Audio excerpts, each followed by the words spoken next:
Tinan mo ubang mga tao no, mga hilas kayo. Parang skinsa. Hindi totoo Wala yan. ang ninyong mga tuhana mo. Magpakatotoo mo ay. Parang inon mo nga maayo na jud mo. Sukay mo mantay ang mga tao nga mangilabot. Ayaw pagbagingan na ay. Ug wala. Ako maprangkar ako ninyo no. Usa ka ko katawo nga pigado. Pobre ra ko.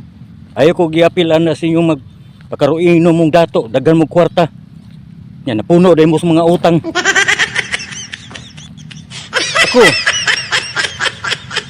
Akong utang, igo ra gyud bayad og para kinanglanos mo nang matagadlaw. Wala na problema na ako. Bahalag kada pangao na mo kung sa'yo mong sudanon. Laban sa mong sudan, utan, munggos, bulad. Tsuilas, mauro mo na mo talagsara kayo miglamian ng mukaon. Kaya tungkol sa mong pigadon. Ako maprangkar ako istorya no. Ayaw ko ginahin yung istorya oy. Lasan ko ninyo. Mga matay rata dito na babaw disklibutan. Ayaw mo pakarunging nun. Nagago mong madagko. Lasan rin ko ninyo. O wala. Dili na ako kabuton ang dili na ako makabot. Ug unsay gihatag sa Ginoo nako para nako, ako nang gidawat. Wala ko nagpakarunging nun.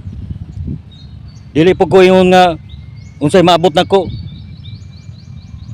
Ug pagbuot sa Ginoo nga ingani ra ko ay mo pagbuot nako. Kay wala ko yung nga ay no kita tang mga tao namang kita pangandoy. Pero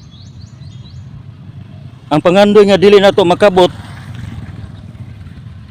ato lang dawaton. Ayaw mo pagyan ay hilasan ako ninyo.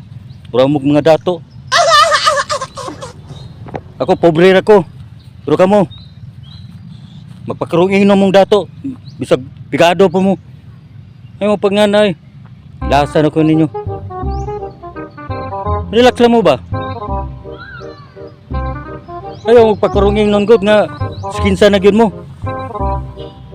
Ako prangka ko pagkastorya. Sara ko kataong pigado. Pero ayaw lang ko i-lockdown ninyo ba? Kaya kita din mga tao inulaman ra nato na itong kinabuhi dito sa Ginoo. Dili kay magpakaroon mo nga tinsa mong mga datua bisag pigado po kay mong otro. Gilasan ako na yung panuntokon ng tamon ng tagsa-tagsa noon ra noon. Ngayon pag nga no lasan ko ninyo.